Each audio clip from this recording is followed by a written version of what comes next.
Dans notre étude de la synthèse du yoga, nous explorons le chapitre intitulé L'unité, où Sri Aurobindo nous guide vers la plus haute forme d'unité possible dans l'évolution.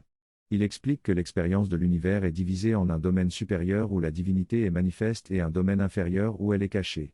Le yoga intégral doit reconnaître cette double nature de la manifestation et les unir dans l'unité en permettant au supérieur de descendre dans l'inférieur et de le transformer.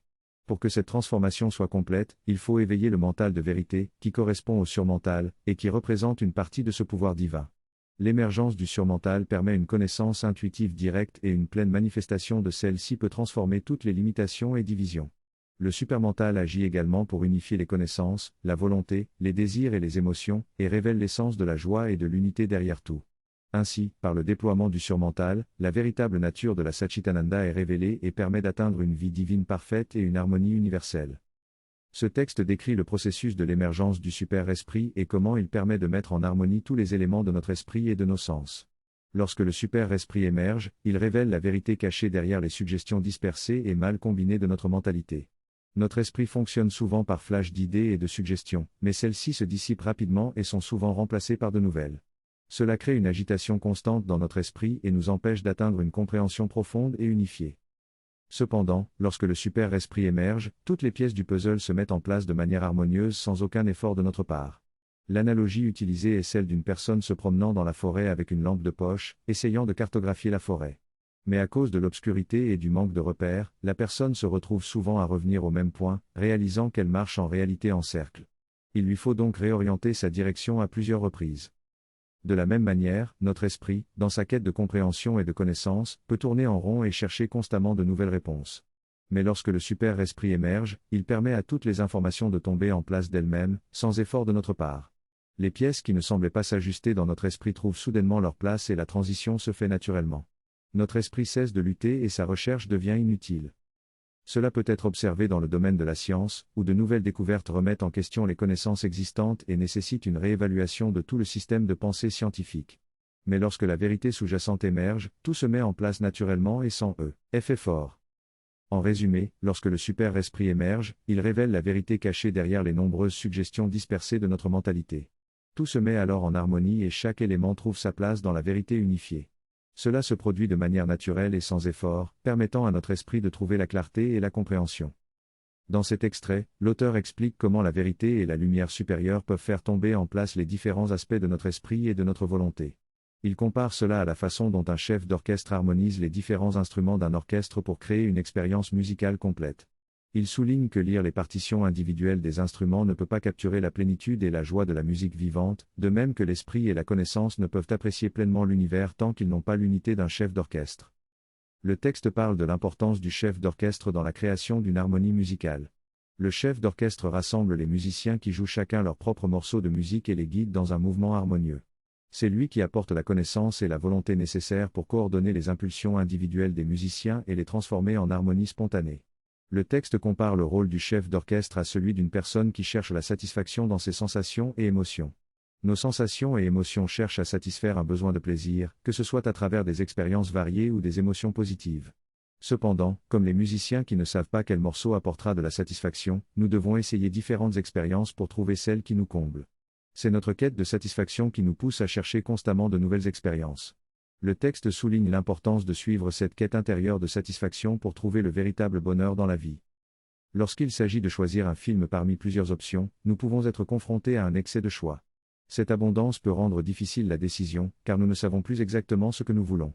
Nous sommes poussés par nos émotions et nos sensations à rechercher la satisfaction, mais celle-ci est souvent éphémère. Même lorsque nous trouvons du plaisir dans quelque chose, il diminue rapidement, nous laissant insatisfaits.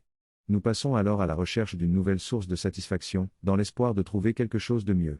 Mais cet incessant besoin de satisfaction peut finir par nous causer de la douleur, de la tristesse voire de l'indifférence.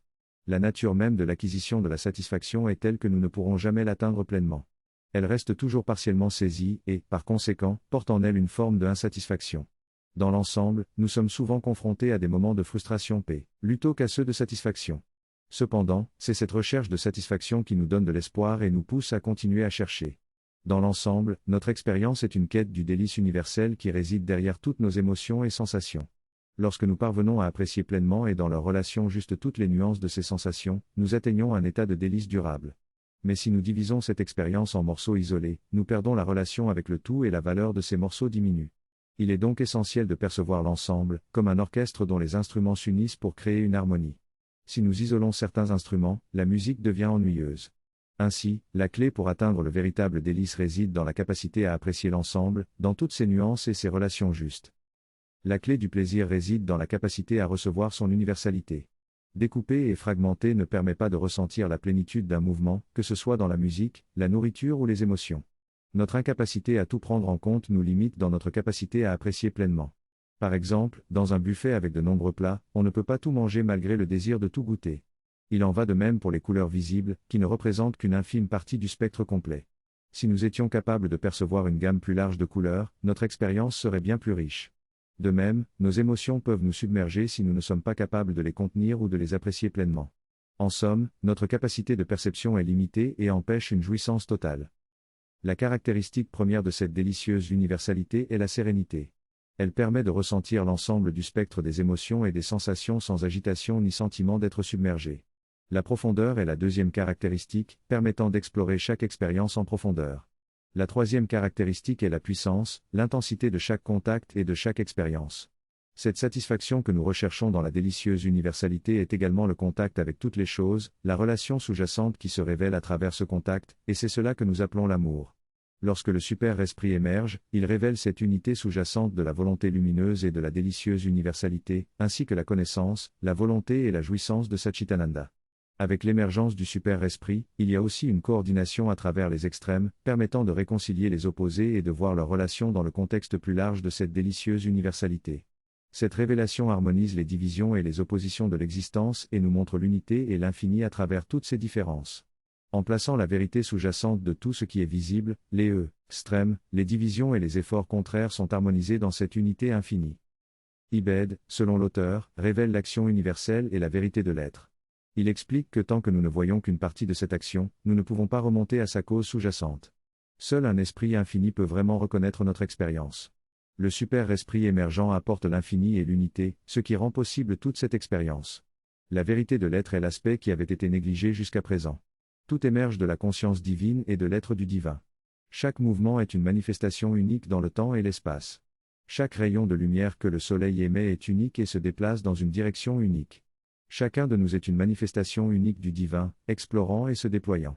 Deux choses se produisent alors, cela révèle et accomplit le divin de façon unique et entre également dans le jeu pour l'expérimenter et l'explorer. C'est dans l'union de toutes les formes et expériences que le divin s'accomplit pleinement. En se plongeant profondément en nous-mêmes, nous pouvons prendre conscience de la source même de notre être, de l'impulsion fondamentale qui définit notre unicité et oriente notre croissance et notre exploration. Cette impulsion contient tout et mène à notre expansion infinie. Dans cet extrait, il est expliqué que chaque être et chaque expérience dans l'univers possède une énergie et une caractéristique distincte qui lui sont propres. Les différents animaux, par exemple, ont tous la même structure ADN mais expriment une énergie et une conscience différentes. De même, chaque expérience, chaque interaction entre les formes, possède une force et une essence propre qui lui permet de se réaliser. L'auteur utilise l'analogie d'un film pour illustrer la diversité des expériences dans l'univers. Comme dans un film, il y a des personnages qui apportent de l'intrigue et de l'excitation à l'histoire. De la même manière, certaines impulsions et énergies dans l'univers apportent de la confusion, de la division ou de la surprise, contribuant ainsi à la richesse et à la complexité des expériences. Tout cela, selon l'auteur, est lié à l'être, à la conscience et à la force universelle, ainsi qu'à la délice de l'existence. Chaque objet, chaque élément de l'univers, représente cet être universel et manifeste cette conscience et cette force. En fin de compte, l'auteur affirme que la vision de l'univers est celle d'une multiplicité qui converge vers l'unité, où toutes les voies mènent à l'origine divine et où l'expérience est celle d'un flux continu entre l'unicité de l'être et la complexité infinie de la manifestation. Ainsi, la révélation de l'univers réside dans la vérité de l'être, de sa force effectrice et de la délice de l'existence. Cela permet de transcender les divisions et les oppositions apparentes de l'existence et de reconnaître l'unité fondamentale de toute chose. La vision de Sri Aurobindo nous montre que toutes les divisions, oppositions et contraires de l'existence sont en réalité une expression de l'unité et de l'infini. Cette vision nous invite à évoluer vers un état de conscience où nous pourrons expérimenter cette réalité. En entrant dans cette vision, nous commençons à transformer la douleur, le plaisir et l'indifférence en joie. Cette transformation s'opère d'abord en nous-mêmes, puis se reflète progressivement dans notre environnement. Certains disciples de Sri Aurobindo ont vécu des expériences profondes en étant simplement ouverts à son influence. Par exemple, une femme a eu des visions de Kundalini et de chakra dans un état de transe tandis qu'un homme a été guidé par Sri Aurobindo lui-même vers un nouveau guide spirituel. Ces expériences sont un témoignage de la puissance de la vision de Sri Aurobindo. Dans ce passage, l'auteur raconte l'histoire d'une femme exceptionnelle qu'il a rencontrée dans un ashram.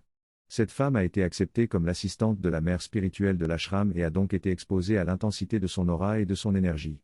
Même des années après, elle ressent toujours parfois la présence de la mère spirituelle à ses côtés. L'auteur explique ensuite comment cette expérience témoigne du fait que la distance physique n'importait pas dans cette relation spirituelle, seule la réceptivité et l'ouverture d'esprit étaient nécessaires. Il poursuit en expliquant que cette expérience a pour effet de transformer toute l'existence de l'individu, convertissant la douleur, le plaisir, l'indifférence en une joie intérieure.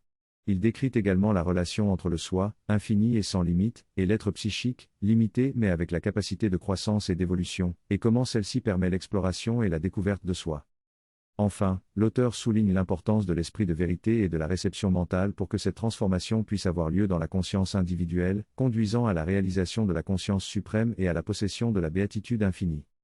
En résumé, cet extrait traite de la nécessité de la supramentale pour parvenir à l'accomplissement et à l'harmonisation des différents aspects du yoga. L'analogie de l'orchestre est utilisée pour montrer les limites de la conscience individuelle dans la synchronisation des pensées et des actions.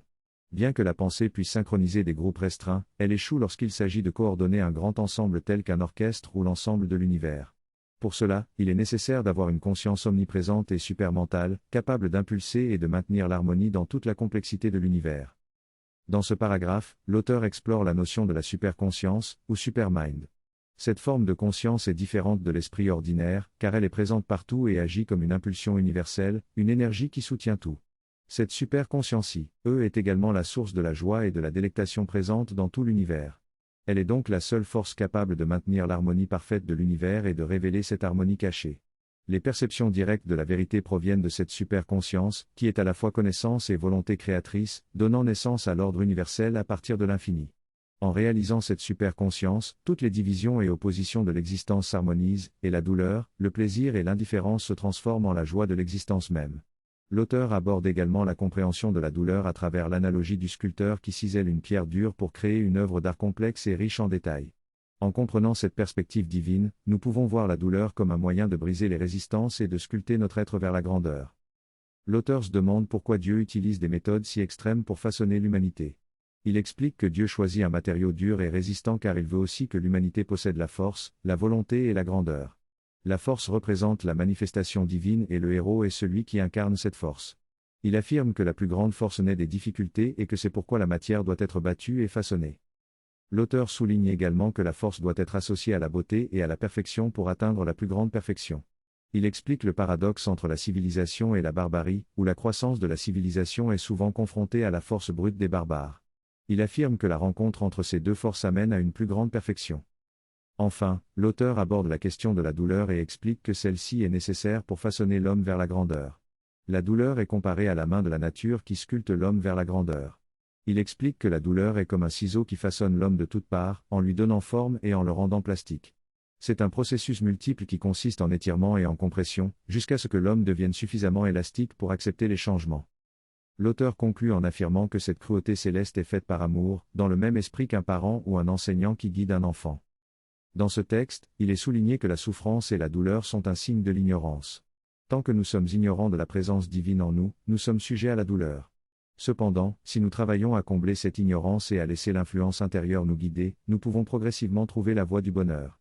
La douleur et le plaisir ne sont que des variations de la même joie profonde qui cherche à se manifester. De même, la force et la faiblesse, le succès et l'échec, la connaissance et l'ignorance sont des cycles d'expérience qui aident à former notre être, et à émerger dans la vérité et la connaissance universelle. En développant nos facultés mentales par le raisonnement et la logique, nous pouvons devenir un véhicule approprié pour exprimer la connaissance supérieure.